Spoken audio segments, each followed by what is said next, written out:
Это украинские Сумы. Число пострадавших от российского удара здесь превысило 100 человек. Также сегодня в выпуске. Землетрясение в Таджикистане, погиб ребенок.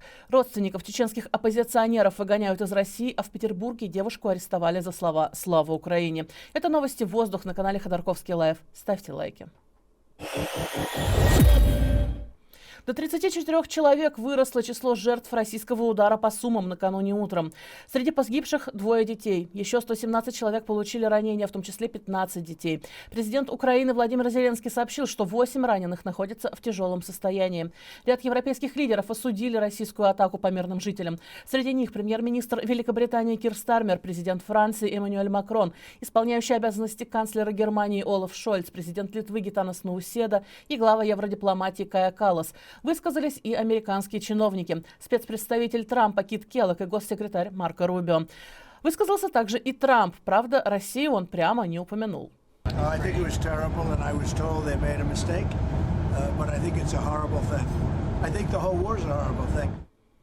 На просьбу журналистов уточнить, что конкретно он имеет в виду, Трамп просто заявил: спросите их. О ком идет речь, Трамп тоже говорить не стал. Что характерно, госсекретарь Марко Рубио ранее все-таки прямо заявил о вине российских войск.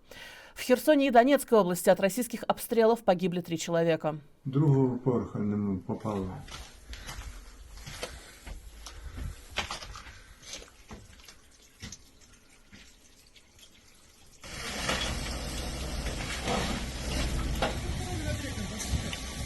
В Херсоне жертвами стали 62-летняя женщина и 48-летний мужчина. Еще один мужчина пострадал. В Донецкой области при обстреле села Новохадское погибла 67-летняя женщина. Одесса накануне вечером также попала под обстрел. По данным местных властей, атаковали ударные беспилотники. Как минимум 4 человека пострадали. По словам главы областной военной администрации Олега Кипера, также была повреждена гражданская инфраструктура и автомобили. В результате удара по Белгородской области погиб один местный житель. В момент атаки он находился за рулем грузовой машины. От полученных ран он скончался на месте. Еще 3 человек пострадали. Мужчина в Грайворонском округе, женщина в Шебекино и еще одна женщина в Волоконовском районе. Также о взрывах сообщили жители тульского города Алексин. Там целью атаки предположительно стала местная ТЭЦ. Родственников авторов оппозиционного канала НИИСО выгнали из Чечни. Членов их семей задержали после того, как канал опубликовал видео с бюджетниками Очхой-Мартана, которых согнали смотреть на тело убитого силовиками подростка. Я кратко напомню хронологию. 7 апреля 17-летний подросток напал с ножом на пост ДПС в Чечне. Один полицейский погиб, нападавшего застрелили. Глава Чечни Кадыров призвал выгнать из Чечни родственников подростка и изъять их имущество. 9 апреля канал НИИСО опубликовал запись с телом подростка, лежащим на земле, и согнанными смотреть на него бюджетниками. На следующий день силовики похитили 7 уже их родственников. Связи с ними не было несколько дней. Кроме того, по данным чеченских оппозиционеров, в республике сейчас усилены патрули и идут проверки в населенных пунктах. А силовики похитили еще несколько мужчин. Это отец и 2 сына Умаева из поселка Кирова. Они, по данным канала, удерживаются в здании Сунжинского РОВД и подвергаются пытками током. В Петербурге арестовали девушку за выкрик «Слава Украине» во время спектакля. Донос на нее написала сценаристка, родившаяся в Украине. Спектакль «Отсутствие» проходил 11 апреля в кафе «Арт-Холл». В нем шла речь о любовной истории с российским участником войны. Сценарий к нему написала поэтесса Евгения Бильченко из Украины, которая сейчас живет в России и поддерживает действия Кремля. После спектакля Бильченко написала в соцсетях, что во время показа одна из зрительниц выкрикнула лозунг «Слава Украине». Поэтесса похвасталась, что написала на нее донос. В тот же вечер по этому доносу задержали Василису Магрисову. Ее отцу силовики сказали, что девушка задержана из-за того, что пришла нетрезвой, но судили ее по статьям о демонстрации запрещенной символики и мелком хулиганстве. Она арестована на 5 суток. Сильная буря прошла по Китаю.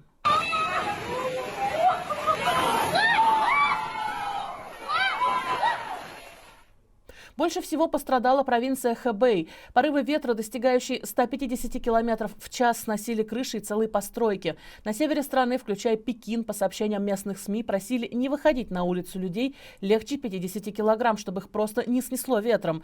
Все выходные в Китае из-за шторма отменялись авиарейсы, в некоторых провинциях было нарушено железнодорожное сообщение. Были закрыты места скопления людей. Сильный ветер на выходных был и в Российском Приморье, который граничит с Китаем с севера. Там ветер порывами до 30 метров в секунду срывал крыши и валил деревья. Из-за шторма более 1000 домов остались без электричества в нескольких районах. К сегодняшнему утру отключение до сих пор есть в 18 населенных пунктах. Один человек пострадал. Жительнице поселка Зарубино понадобилась медицинская помощь из-за порезов осколками окна. Землетрясения сразу в нескольких странах. В Таджикистане в воскресенье произошли 4 землетрясения. Разрушены 29 домов и здания школы. Погиб 3-летний ребенок. Максимальная зафиксированная магнитуда составила 5,9. Эпицентр последнего землетрясения находился к северо-востоку от райцентра Рашт. Этот район и пострадал больше всего как раз здесь. И нашли погибшего ребенка под завалами обрушившегося дома. В Турции произошло землетрясение магнитудой 4,6. Момент толчков в городе Амасия попал на камеры видеонаблюдения. Впрочем, информации о разрушении и пострадавших пока не поступало. Землетрясение было зафиксировано и в России. В Тыве, в Терехольском районе, произошел толчок магнитудой 4,4. В региональном МЧС, впрочем, сообщили, что звонков от населения не поступало, толчки не ощущались. Меньше суток на стене Цоя в Москве продержались граффити в память о Паше Технике. Более 30 художников закрасили их и вернули стене фактически прежний вид. Участники акции рассказали каналу «Осторожно, новости», что решили прийти к культовому месту сами, потому что возмутились надругательством над памятью о лидере группы «Кино». Напомню, ранее стену Цоя на Арбате изрисовали фанаты Паши Техника. Почти сразу ее попытались перекрыть надписями «Цой жив, Техник мертв» и портретами Виктора Цоя. Затем к восстановлению подключились московские коммунальщики. И вот к вечеру усилиями художников культовое место снова пришло к исходному состоянию. Новости футбола. Прошел ключевой матч российской премьер-лиги. Лидер чемпионата, футбольный клуб «Краснодар», встретился со своим ближайшим преследователем «Зенитом», чемпионом России 6 последних сезонов. В прошедшей в Петербурге игре счет открыли краснодарцы. Однако «Зенит» еще до перерыва забил 2 гола и вышел вперед. А в концовке матча команда Сергея Симака забила еще 2 мяча и довела счет до крупного 4-1. Теперь «Зенит» отстает от Краснодара на 2 очка за 6 туров до конца турнира. А на расстоянии 5 очков от лидера находятся «Спартак» и ЦСКА.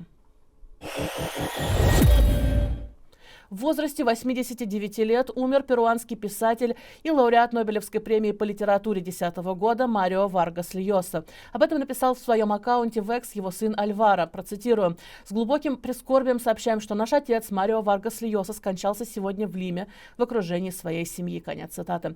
Альваро также сообщил, что публичной церемонии прощания с писателем не будет.